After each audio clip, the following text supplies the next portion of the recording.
My name is Sarah, and I'm 30 years old. My journey with my husband Nathaniel started in the business world. Our professional dinners evolved into personal ones, and soon after, we found ourselves building a life together. 3 years back, we welcomed our son, which marked the inception of our little family. However, like any family, we have our share of challenges. The most significant issue: the treatment I receive from Nathaniel's family. Whenever we visit, there's always a comment or two thrown my way. From critiques about the sweets I bring, impatience for a cup of tea, to complaints about its temperature. Nothing seems good enough for my mother-in-law. And then there's my father-in-law. He has a knack for making uncomfortable requests like massages, often accompanied by inappropriate comments and actions that are frankly borderline harassment. But the most challenging relationship is with my sister-in-law who lives with them. She never misses an opportunity to belittle my achievements or magnify her own. It almost feels like she's projecting her own insecurities on me, stemming possibly from her own educational background. It's tough, but I continue to strive for peace in our family dynamic. My husband seems oblivious to the mistreatment I endure from his family. Whether it's a snide comment from my mother-in-law or a snarky remark from my sister-in-law, he brushes it all off, insisting that they like me. His responses are frustratingly dismissive, failing to address my concerns directly. The situation intensified after our son's birth. Living just 10 minutes away, they frequently drop by our home uninvited, particularly during weekends. It was suffocating. On their visits, my mother-in-law would constantly find reasons to berate me. From my cooking to my hospitality, it felt as though nothing I did was right. My father-in-law's behavior, however, is particularly disturbing. He has this unsettling habit of walking in on me, especially during private moments like breastfeeding. Feigning innocence, he'd apologize, but there's always this lingering look that makes my skin crawl. His actions are far from being mere mistakes. They feel intentional and intrusive. After our son was born, I expressed my desire to stay home more. Consequently, whenever my husband visited his parents, I opted out, which meant I rarely saw my sister-in-law. While it brought me relief not to interact with her, I was slightly hurt by her apparent lack of interest in her nephew. The next time our paths crossed was at an end-of-year family gathering. Even then, she appeared indifferent towards my son. However, when he turned 3, a peculiar incident occurred.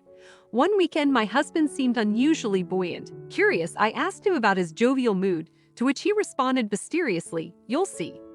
A sense of unease settled over me when shortly after, my in-laws, including my sister-in-law, showed up at our doorstep, all in noticeably high spirits.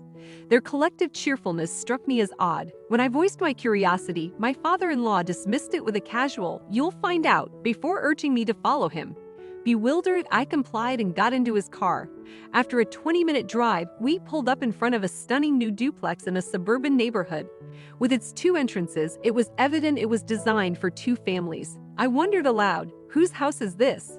Lost in my thoughts, I was pulled back to the moment when my husband excitedly announced, "Sarah, from today, this is our new home." I stared at him, struggling to grasp what he was saying. My mother-in-law chimed in, "Yes, this is our shared space now, dear." My heart sank. The realization that it was a duplex and meant for 2 families dawned on me. The thought of living under the same roof as them, especially given our history, was overwhelming. My mind raced. Does this mean enduring daily interactions, possibly even harassment? I couldn't contain my emotions and blurted out, "Why would you make such a significant decision without me?" Desperate for answers, I pressed on, "Who's responsible for this purchase? Was it your father or you?" My husband hesitated before admitting, "It was me. I used our savings for the down payment, and the house is in both our names." I felt a mix of anger and disbelief. "You didn't consult me about our savings? That was meant for our son's education." His next revelation was even more shocking. "Well, when they needed your approval, my sister pretended to be you." "That's fraudulent," I exclaimed. "Why on earth did you think a duplex was a good idea? Did you genuinely believe I'd be thrilled about this?" Dealing with the continual hostility from my mother-in-law, the inappropriate advances from my father-in-law, and the outright animosity from my sister-in-law was overwhelming. "I thought we were a team," I told my husband, feeling exasperated. "You knew the struggles I faced with your family, yet you thought living with them would be a good solution. I must have been so naive to believe this could work." When I informed them of my intentions to report the fraudulent activity to the police, they probably assumed it was an empty threat. Their complacency quickly turned to dread when the police arrived. As the officers listened to our accounts, the gravity of the situation became apparent, leading to my husband and sister-in-law's arrest on charges of forging private documents. Their pleas of ignorance about the law were pitiful. They genuinely seemed unaware of the severe consequences of their actions. Though my heart ached seeing them so distraught, I needed to ensure my financial security was restored. Eventually, we agreed on an out-of-court settlement, and they compensated me with the amount I was owed. To settle the matter, my husband had to sell the house. I later found out that the push to purchase a duplex was primarily from his family. It appeared my mother-in-law and sister-in-law harbored intentions of burdening me with domestic responsibilities, while my father-in-law had far more inappropriate motivations. They had deceived my husband, making him believe that they had cherished me for a long time, masking their ulterior motives. The situation led me to make the difficult decision to divorce my husband. Naturally, the mortgage and financial responsibilities related to the new house were lifted from my shoulders. This left my husband grappling with immense debt and without a house to call his own. My sister-in-law, unable to pay the settlement directly, turned to her parents for a loan. In an ironic twist, my husband found himself returning to his parents' home.